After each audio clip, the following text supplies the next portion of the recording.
If you're feeling in the mood for a video on the same topic as the one that Philip Bloom just released, but that's less creative, a bit less interesting, and has exactly 5 fewer cats, then I think you'll really enjoy today's showcase on Accsoon's new CineEye 2S Pro. Let's get undone. Gerald Undone. He's crazy. What's happening, everybody? I'm Gerald Undone, and I put the bottle back in the genie. All right, as usual, some disclosure. This video is sponsored by Accsoon. They sent me the products I'm talking about in this video for free, and they're also paying me money to make this.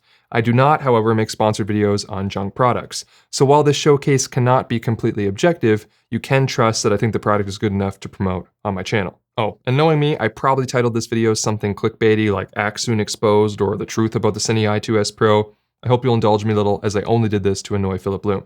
So, starting with the build, it's quite good. There's great tolerances, quite a bit of metal, it feels rugged, and there's ⅛ mounting points on the bottom, and the kit comes with a pair of these cold shoe adapters as well. You've got a power button, a knob for changing groups, and your HDMI and SDI ports. What makes this model the 2S Pro is that it now has SDI compared to the previous CineEye 2 Pro, which was HDMI only. This has a pro and a con. The pro is that you can actually output from both the SDI port and the HDMI port at the same time on the receiver, giving you 2 simultaneous outputs instead of the single output on the HDMI only receiver. However, this new transmitter does not offer the pass-through function that the HDMI-only transmitter does. On this transmitter, you have either an HDMI or SDI input, no pass-through. Both versions will be existing alongside each other, however, so keep those differences in mind when it comes to purchasing. They all feature an LCD screen, which displays your audio and video format, your group and channel, and your battery life. The battery life has been quite good on these in my testing. They take Sony L-series batteries and have a well-made sled for that on the back. Accsoon claims 14 hours of runtime with an NPF 970 battery, and that seems plausible, as I've only been using the 550 batteries for my testing all week, and I still haven't had to charge them. Now, this is a dual-band Wi-Fi device that intelligently leverages both 2.4 and 5G transmission to maintain signal quality over an advertised distance of 350 meters or 1,200 feet with line of sight. Now, there's already several tests of this online with people walking across fields, through train tunnels, down hallways. Hell, I even saw one video where they tested it walking down the street in Tokyo, one of the most Wi-Fi congested places on the planet, and they managed to hit the advertised mark. So it was no surprise to me that I was also able to get over 300 meters where I live with no issues. But I also tested it indoors in various circumstances, and I have my results to share. So first off, I had great success within 50 meters or 165 feet, regardless of how many walls and doors I put between it and me when on ground level. And when mixed between indoor and outdoor, so if I put the receiver here but walked outside and around the building, I was able to get about 100 meters before I noticed issues. However, I didn't have as much success when I went down into the parking garage. As soon as I got about 15 meters or 50 feet away and had 2 layers of concrete overhead, the signal dropped fast. But that seems reasonable to me. What's cool about this dual-band technology is that in this system, according to Accsoon, the algorithm can identify what data was lost from the 2.4G and 5G transmissions separately and then combine them together to restore the original intention. So I'd say that the system should cover you range-wise for most applications without issue. As long as you're not storing your clients or crew with the receivers half a kilometer away or in the sub-basement, you should be fine. But what do I know? I'm just a YouTuber. I haven't tested this on any large-scale productions, but I feel like on those kinds of productions, you'd probably have the budget for the high-end systems. Because it's important to remember that this kit is only $650, and I think it's probably the best you're going to get at that price point. I compared it to the little iCan kit that I've got here, which is basically just a rebrand of those Hollyland systems. And although the Accsoon is a bit more expensive, it did much better in my latency tests.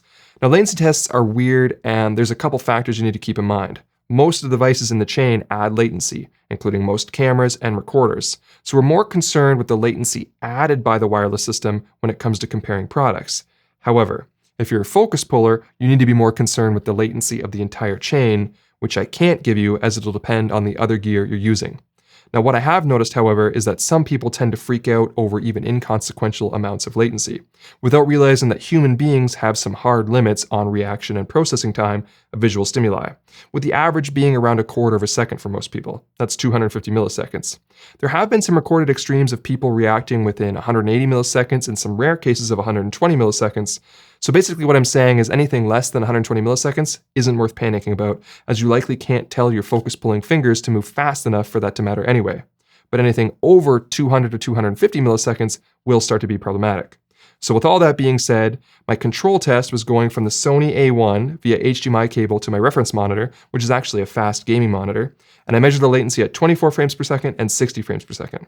At 24p, I got 125 milliseconds, and at 60p, I got 50 milliseconds. That's just using a direct cable, no Accsoon connected. Then, when I put the CineEye 2S Pro in place of the HDMI cable, the latency increased to 230 milliseconds at 24p and 108 milliseconds at 60p. So that means the Accsoon is responsible for adding about 105 milliseconds of latency at 24p and 58 milliseconds at 60p, which also means that Accsoon's advertised rating of less than 60 milliseconds of latency is true, but only at 60p. For comparison, doing the same test with the iCan Hollyland, I got 333 and 208 milliseconds respectively. So that's an added latency on this system of 208 milliseconds in 24p and 158 milliseconds in 60p, which is noticeably worse than the Accsoon. But to put all this into more practical terms, it means that for most purposes, the latency on the CineEye 2S Pro is acceptable and much better than the similarly priced competition.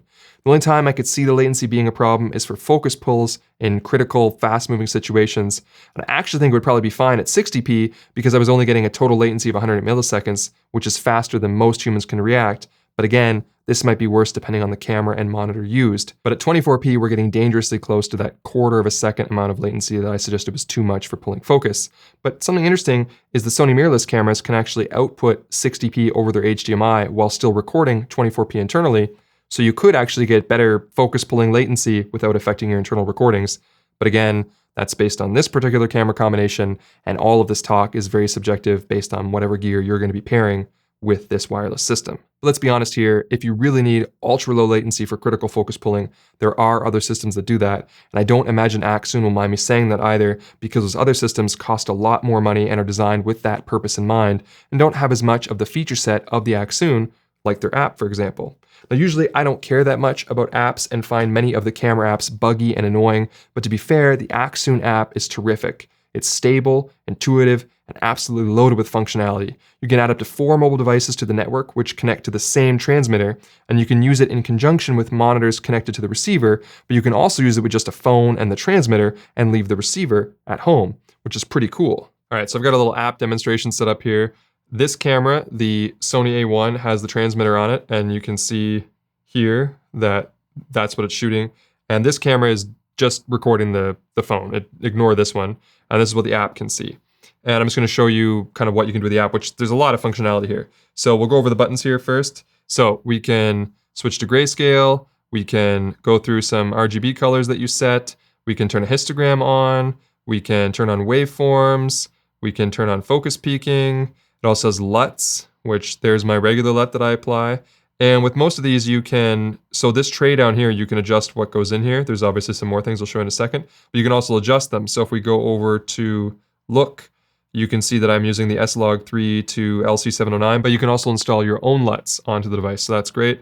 Then we also have zebras, false color, different anamorphic squeeze factors. You can put your audio meters on the side there, and you can actually hear audio through the phone. So I have it muted so we don't get feedback, but if I were to turn this up, you would hear me talking through the here. Let's see if we can do it. You'll probably get feedback in a second though. Check.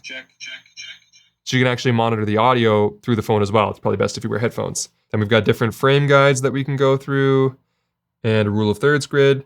And then you can change it from limited to full range if that's what you need. So there's more functionality built into this app as a monitor than there are with some dedicated monitors. I am truly impressed by this app. But you can actually use it as more than just a monitor if you want, because as you can see, there's a record button here, so you can actually record this feed as well. Now, obviously the quality is not going to be as good as recording internally into your camera, but I think you might be surprised with how good the quality is. If you set the transmitter to high quality mode and you're within a decent range, you're not too far away, you can get a pretty darn good looking image recorded straight to your phone just by using the app. Now, I was testing this on an Android phone, but if you use iOS, there's even a bit more functionality, like live streaming and even reduced latency. But since I don't own an iPhone, let's pass this next section off to someone who does.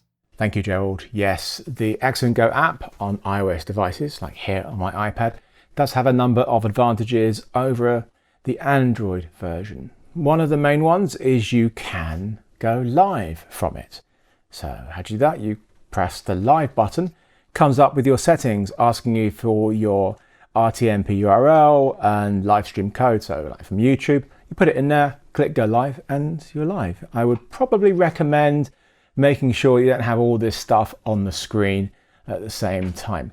Now, of course, you will need connection to the internet for this, and you are taking up your Wi-Fi connection with the CineEye.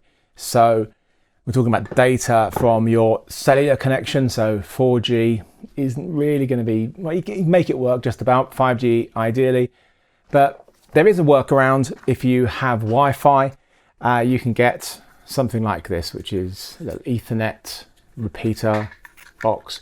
Connect it up to your iPad or iPhone, and it sees it as an Ethernet device. So you can use that as your internet connection while still maintaining a Wi-Fi with the CineEye. So that's pretty good if you want to go live. The big thing for me though about the app is just how good it is. I can have a really high quality display on a nice big screen. This is the 11-inch, and I've got the 12.9-inch here as well, and of course iPhones, and have up to 4 devices connected. And it's so much more convenient when I'm filming at home to, well, myself that is, I can have my iOS device in my hand and walk around and make tweaks and stuff rather than having a hard cabled monitor, which is what I would normally do. And you can have up to 4 devices. What I have found is if you have 4 iOS devices, that pretty much stays the same, the latency, and nothing really gets affected. But when I added my Samsung Galaxy Note 20 Ultra, I think it's called, it affected the whole thing. It basically slowed the iOS devices down, and it introduced stuttering. Without the iOS devices, it was fine. It was just trying to mix them together. It didn't like it as much, and you could really see a difference in that latency. So it's just something to be aware of if you are going to be mixing and matching all of those different mobile devices. I did some really insanely over-the-top latency tests, which you can see in my video, which I'm sure Joe will be kindly linking in the description below, as well as potentially maybe up in the top of the screen. You never know.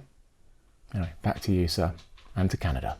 So the app is truly excellent. Of course, if you only ever plan to use your phone and you don't need to connect a monitor to a receiver, you can instead opt for the cheaper CineEye 2 or 2S, which do pretty much exactly that. They transmit directly to your phone without the need for a receiver, but for less money. And those devices also offer great value and were how I first heard about Accsoon. Overall, I like the system, and I was happy to make this sponsored video for Accsoon because I think they're making great products at fair prices and are worthy of talking about. But that's going to be it for me. I hope you found this video entertaining, or at least helpful. And if you did, make sure to leave the old thumbs up and consider subscribing if you haven't already. But if you did not find this video helpful or entertaining, try setting the playback speed to 75%. Yeah, all right. I'm done.